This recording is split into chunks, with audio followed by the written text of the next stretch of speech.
Wa in khiftum alla tuqsitu fil yatama fankihu ma taba lakum minan nisa mathna wa thulatha wa ruba'. Fa in khiftum alla ta'dilu fawahidah aw ma malakat aymanukum. Dzalika adna alla ta'ulu. Lama banget ya Mas Eko. Janjian jam 2 belum datang juga.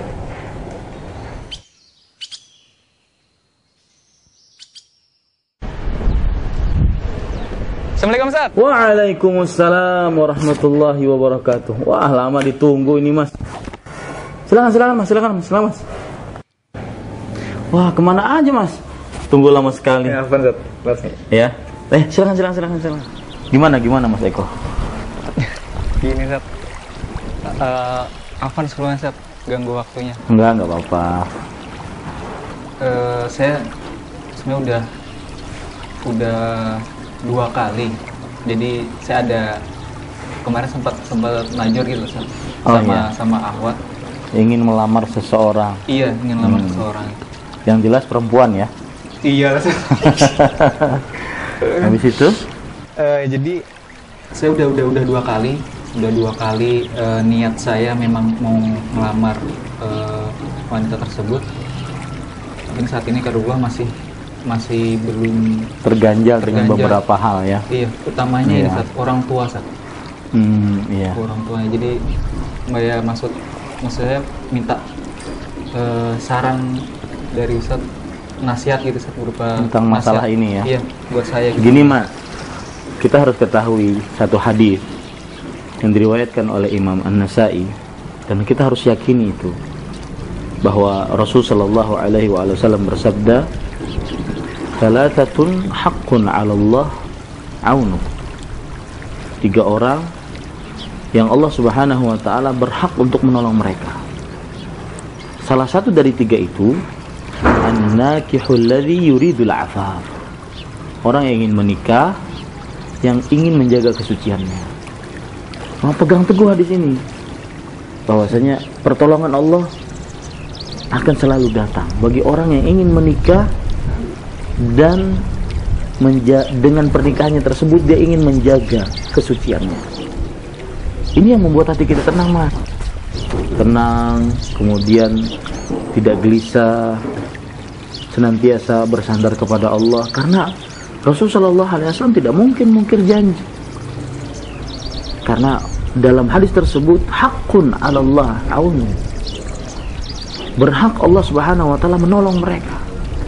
Dalam artian lain, wajib Allah Subhanahu wa taala menolong mereka. Dalam artian lain, pertolongan Allah akan didapatkan oleh hamba tersebut. Nah, itu yang menjadikan Mas harus tegar terus. Dan kalaupun masih terus berusaha, terus seperti itu. Itu yang pertama.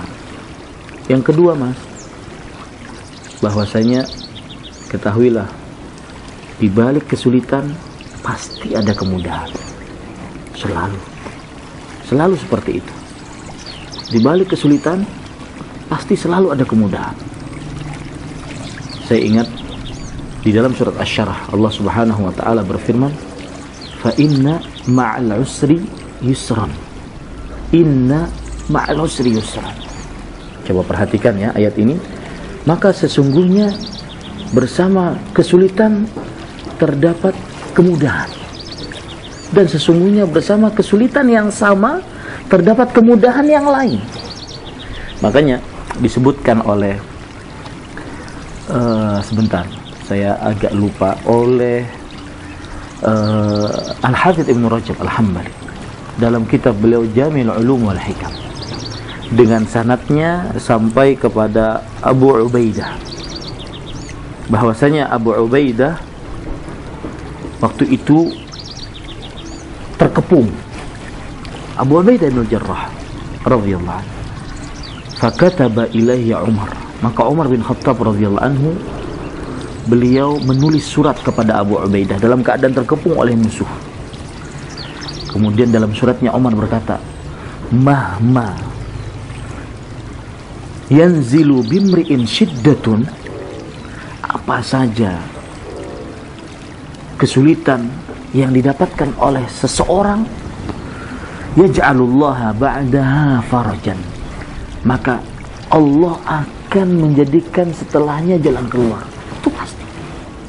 Kenapa? Kemudian beliau menyebutkan ayat ini, fa inna ma'al usri yusran, inna ma'al usri yusran, walan yaghlibu, innahu lan yaghliba usrun yusrain. Kata Umar bin Khattab, innahu lan yaghliba usrun yusrain. Artinya, sesungguhnya tidak akan pernah kesulitan dikalahkan oleh dua kemudahan. Makanya saya katakan tadi, fa inna ma'al usri yusran, inna ma'al usri yusran. Gitu mas. Jadi satu kesulitan ada dua kemudahan. Jangan berputus asa. Terus berusaha semaksimal mungkin, berjuang untuk mencari yang halal. Dan dalam perjuangan tersebut Allah Subhanahu wa taala akan memberikan ganjaran pahalanya. Bukankah Allah Subhanahu wa taala berfirman, "Walladzina jahadu fina lanahdiyannahum subulana." Dan orang-orang yang berjuang di jalan kami, kami akan berikan petunjuk kepada jalan-jalan kami. Dan menikah adalah sebuah ibadah. Apalagi dengan niatan ingin tadi menjaga kesucian kita. Nah, itu dia. Iya. Makanya jangan sampai kita dengan sedikit permasalahan seperti ini, misalkan mungkin ibunya masih tidak percaya dengan kita. Iya, ibunya yang kalau pas ibunya. Iya, makanya itu dia. Mungkin pihak keluarganya, tetapi kan di sana ada cara-cara lain yang bisa Mas tempuh untuk meyakinkan ibunya bahwasanya saya adalah laki-laki yang bertanggung jawab, yang bisa menjadi imam bagi anak perempuan sang ibu tersebut. Kemudian satu lagi mas, itu yang kedua tadi ya. Jadi yang pertama saya katakan tadi bahwasanya harus kita yakini pertolongan Allah pasti datang. Yang kedua, jangan pernah menyerah. Kesulitan sedikit pasti ada dua kemudahan. Bahkan dalam surat At-Talaq ayat 7 Allah berfirman, saya ja'alullahu ba'da usri yusran. Subhanallah. Allah akan menjadikan setelah kesulitan pasti ada kemudahan. Itu pasti mas. Ya, harus semangat. Jangan loyo begini. Semangat dong. Ya. Kemudian yang ketiga, berdoa. Jangan lupa berdoa. Doa menjadikan sesuatu yang mustahil menjadi mungkin. Nabi Zakaria sudah diponis kalau secara kedokteran tidak mungkin punya anak. Tapi ketika beliau berdoa, Rabbi la tadharni fardan wa anta khairul warithin. Wahai Rabbku, jangan engkau jadikan aku sendirian. Engkau adalah sebaik-baik pemberi ahli waris. Dapat anak Yahya. Nabi Yunus alaihissalam, ketika beliau di dalam lautan, dalam perut ikan, di gelap gulita, di dasar laut, wanada fi dhulumat. Pada saat itu beliau berdoa kepada Allah, la ilaha illa anta subhanak inni kuntu minadh dhalimin. Tidak ada ilah yang berhak diibadahi melainkan Allah. Sesungguhnya maha suci engkau. Sesungguhnya aku termasuk orang-orang yang zalim.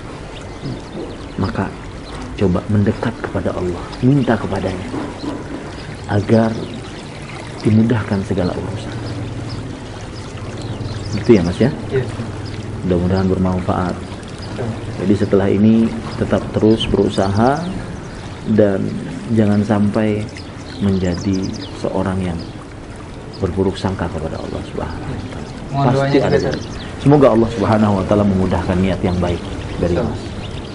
Demikian ya. Ya. Terima kasih. Lumayan lagi akan. Sama-sama. Mudah-mudahan bermanfaat. Ya. Sebentar. Ada satu lagi, ana lupa. Ada hadis Rasul sallallahu alaihi wasallam. Ini berarti yang keempat. Tambah lagi nih satu. Iya, nambah lagi. Biar antum lebih tegar gitu loh. Bahwasanya Rasul sallallahu alaihi wasallam pernah bersabda, "Wa'lam anna ma akhta'aka lam yakun liyusibak. Wa ma asabaka lam yakun liyukhti'ak." Ketahuilah bahwasanya yang menimpamu tidak akan pernah meleset darimu kalau itu memang sudah ditakdirkan untukmu. Dan ketahuilah, yang belum menimpamu maka tidak akan pernah terjadi padamu kalau memang itu belum pernah atau belum ditakdirkan untukmu. Jadi antum harus ingat baik-baik. Ini yang terakhir, ingat baik-baik. Jika dia takdirmu, tidak akan kemana. Jika dia takdirmu, tidak akan kemana. Ya, Mas ya? Iya. Demikian. Makasih, Ustaz. Ya. Jawabannya. Jazakallah khair.